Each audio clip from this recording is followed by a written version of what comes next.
There is an island at the mouth of the Hudson River. It is 21 kilometers long, 2 kilometers wide at its broadest point, 87 square kilometers of bedrock and schist, surrounded by tidal water on every side. It has no drinking water of its own, no agricultural land, no mineral deposits. It is a rock in an estuary. And yet, for 150 years, it was the most powerful urban organism on the planet, not the largest, not the oldest, not the most strategically located in any classical sense. The most powerful. What happened on this island is not a story about ambition. It is not a story about the American dream or the immigrant spirit or the genius of capitalism. It is a story about what happens when a physical constraint becomes a competitive engine, when the thing that should limit a city instead concentrates it into something the rest of the world cannot replicate. Manhattan is an 87 square kilometers island that convinced the world it was a geological force. The rest is the management of consequences. But to understand why the constraint became the engine, you have to understand something the Dutch saw in 1624 that every other colonial power on the Atlantic coast missed and almost did not act on in time. Every city has a survival DNA, a mechanism invisible from street level that determines whether the organism adapts or collapses when pressure accumulates. London's DNA is creative destruction. It burns to survive, converting each catastrophe into the raw material of the next cycle. Istanbul's DNA is geographic inevitability. It sits on the only passage between two seas, and that position makes it worth fighting over in every century. New York's DNA is different from both. New York survived and then dominated because of a mechanism no urban planner designed and no government intended. Geographic compression produced density. Density produced concentration. Concentration produced power that compounded over generations until the island was not simply a city, but a system every other city in the world had to reckon with. The island did not create this mechanism. The island imposed it. And Manhattan's enemy, the force it has fought in every century without exception, was never another city, never another empire, never fire, plague, or war. Manhattan's enemy was always space. Not enough of it, never enough of it. And every act of genius this city has ever produced was at its core a response to that single constraint. Why here, of all places? The geography is on its surface counterintuitive. The island has no drinking water of its own, the aquifer beneath. Manhattan was contaminated by salt intrusion before the 18th century ended. It floods on three sides when Atlantic storms arrive. The bedrock that makes it ideal for construction made underground infrastructure nearly impossible to build without costs no other city would tolerate. None of this mattered, because Manhattan sits at the confluence of two things that together determine the logic of Atlantic trade. The first is the Hudson River, 507 kilometers of navigable water running north into the interior of the continent. It is the only river on the entire eastern seaboard that cuts through the Appalachian mountain chain rather than stopping at its base. Every other river drains into the sea without penetrating the highlands. The Hudson opens the continent. The second is the natural harbor, minus 650 square kilometers of protected water, deep enough for ocean vessels of any draft, sheltered from Atlantic weather by the geometry of Long Island to the north and Staten Island to the south. Every other major port on the eastern seaboard, Boston, Philadelphia, Baltimore, Charleston, was either shallower, more exposed, or physically blocked from the interior. New York had both the harbor and the corridor. The ocean could reach it, and it could reach the continent. When the Erie Canal opened in 1825, connecting the Hudson to the Great Lakes and the agricultural surplus of the American interior, the equation was complete. New York became the only port on the continent where the Atlantic and the interior of a nation touched. Everything that followed was a consequence of that geometry. But a harbor is only geography. What transforms geography into power is the decision to compress everything into the smallest possible space. That decision was not made by city planners. It was made by a grid. In 1811, 3 commissioners sat down with a map of Manhattan and drew a grid over most of it.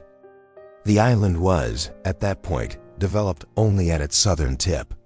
Everything north of what is now Chambers Street was farmland, woodland, and the country estates of wealthy New Yorkers who believed the city would never expand far enough to reach them.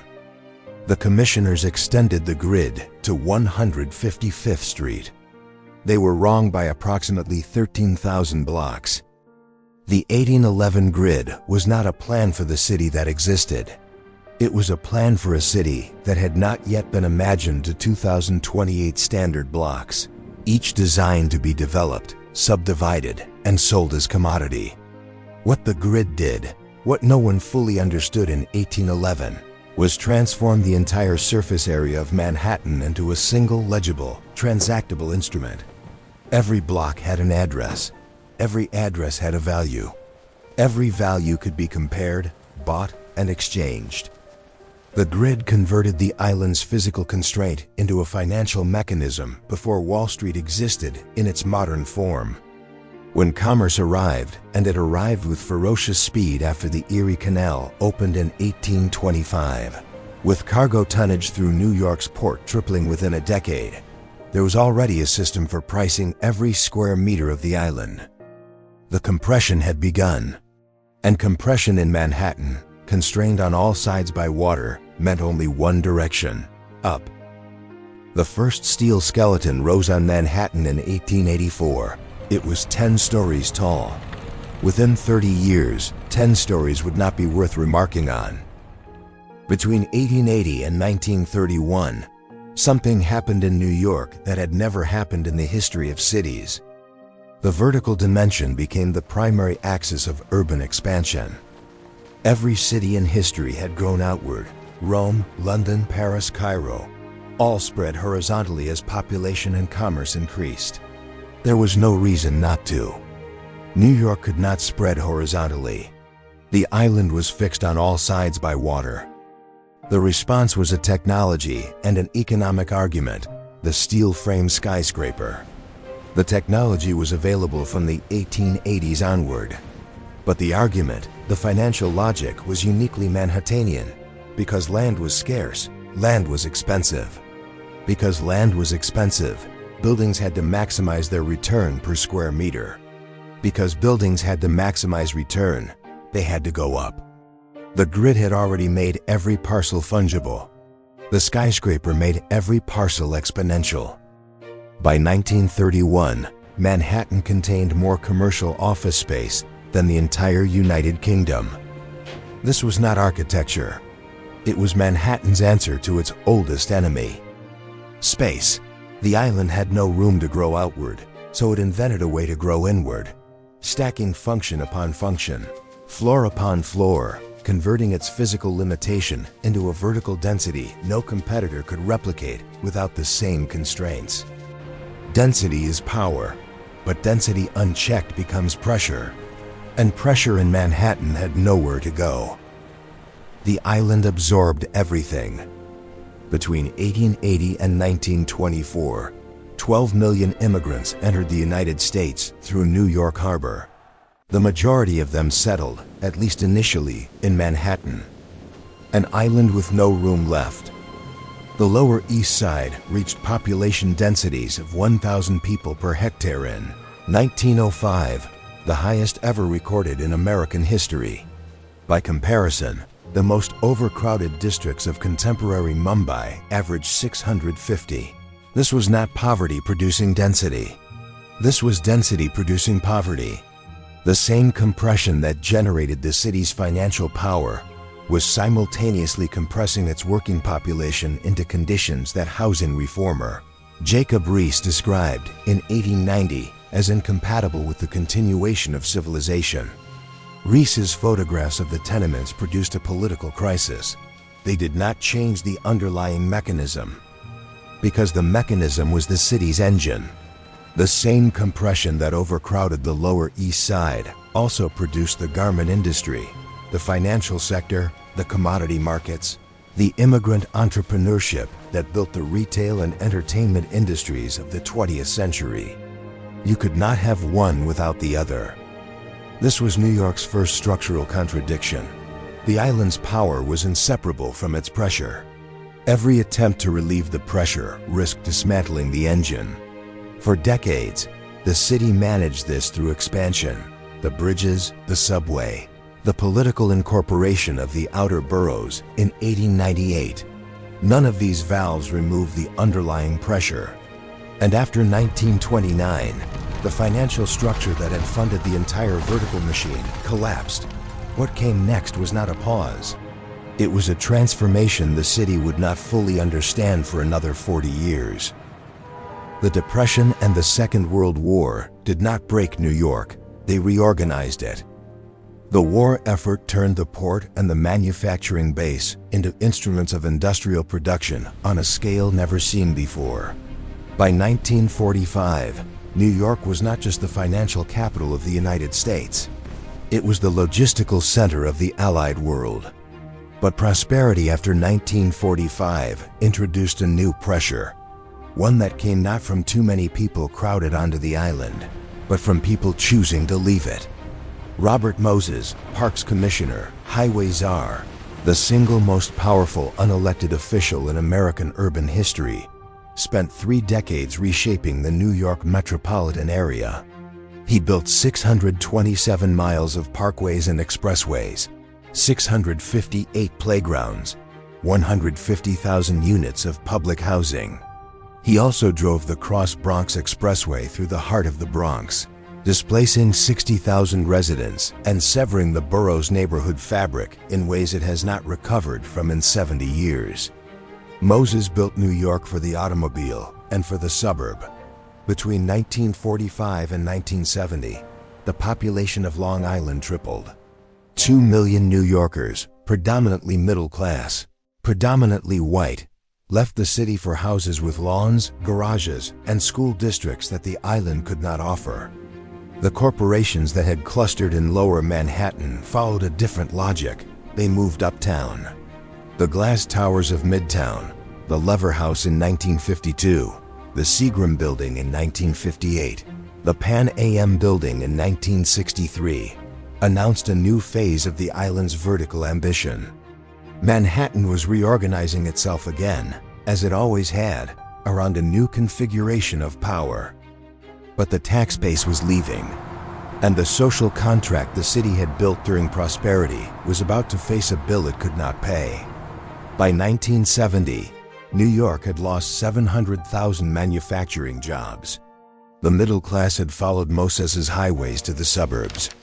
What remained was a city increasingly divided, and a fiscal structure built for a different city entirely. On October 30th, 1975, the New York Daily News printed a headline that has not been forgotten. Ford to City, drop dead. President Gerald Ford had refused to authorize a federal bailout of New York City, which was, at that moment, technically bankrupt. The city could not meet its payroll. It could not service its municipal bond debt. It had accumulated $11 billion in obligations it could not pay. On October 30th, it was 8 days from default, the first major American city to do so since the Great Depression. How does the most powerful urban organism on the planet go bankrupt? The answer is structural, not moral. The middle class had left. The manufacturing base had relocated. The service economy that replaced it demanded education and paid less to those without it. The city had borrowed for 15 years to maintain a social contract written during prosperity, and could not sustain it in contraction. By 1975, the bill had arrived. Manhattan had fought space for 3 centuries. In 1975, it was fighting something it had no answer for, itself. The federal government refused. The unions postponed their pensions. The banks restructured the debt. What happened next was not a recovery. It was the discovery of a completely different city, one that had not existed before the crisis made it necessary. Felix Rohatyn was an investment banker. In 1975, he was handed the task of restructuring the finances of a bankrupt city. He was not a politician. He was not a public servant. He was a man who understood, with precision, what New York was worth and what it would be worth if it ceased to function. Rohatyn negotiated the deal that kept New York alive. The municipal unions agreed to invest their pension funds in city bonds, effectively lending the city the money to pay their own members' salaries. The banks restructured the debt. The state of New York created an emergency control board, the Municipal Assistance Corporation, that superseded elected city government on all financial decisions. New York had survived. But the terms of survival were explicit. The city cut 60,000 positions from its municipal workforce between 1975 and 1980. Firehouses closed across the outer boroughs. Library hours were reduced. The City University of New York, which had provided free tuition to working class New Yorkers since its founding in 1847, began charging fees for the first time in its history. The South Bronx, already in decay, was effectively abandoned by municipal services. Between 1970 and 1980, the South Bronx lost 40% of its housing stock to fires, most set by landlords collecting insurance on buildings. They could no longer rent at any price. The city survived. But the people the city had been built by, the working class, the immigrant communities, the manufacturing workers, absorbed the structural cost of that survival. Someone always pays. What the crisis revealed was not a broken city. It was a city that had discovered, under extreme pressure, what it was actually made of, and what it was willing to sacrifice to remain. The reorganization of New York after 1975 was built on a wager, partly deliberate, partly desperate. The city would not compete on the terms that had already cost it 700,000 jobs. It would compete on terms no other city could match: finance, media, real estate, and culture. When the Reagan administration deregulated the financial industry in the early 1980s, New York was positioned to absorb the resulting expansion of capital markets better than any city on the planet. The concentration of banks, law firms, accounting firms, and exchange infrastructure in Lower Manhattan, built over a century of geographic compression, gave the new financial economy a home that could not be replicated elsewhere. By 1987, Wall Street employed 330,000 people in the New York metropolitan area. The securities industry alone generated more tax revenue than the entire manufacturing sector it had replaced. Times Square was rezoned, cleared of its previous occupants, and reconstructed into a commercial district designed explicitly for tourism and global media visibility. The transformation was real. The cost was structural. The city that emerged from 1975 was more prosperous, more globally prominent, and more unequal than the city that had entered it. The reorganization produced a city that was stronger as a brand and weaker as a social system. And those two things, in Manhattan, are now inseparable from each other. The city that emerged from 1975 discovered something no urban economist had fully theorized before. Cultural capital could be converted into financial capital with the precision of an industrial process. The mechanism worked like this. Artists moved into cheap industrial space abandoned by the manufacturing economy. Their presence transformed neighborhoods that capital had written off into neighborhoods that capital found legible, interesting, photographable, worth investing in. The galleries, restaurants, and cultural infrastructure that followed made those neighborhoods desirable. Investment raised rents.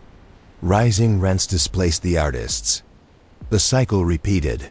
Soho in the 1970s, Tribeca in the 1980s, the Lower East Side in the 1990s, Williamsburg in the 2000s, Bushwick in the 2010s. The geography shifted. The mechanism did not.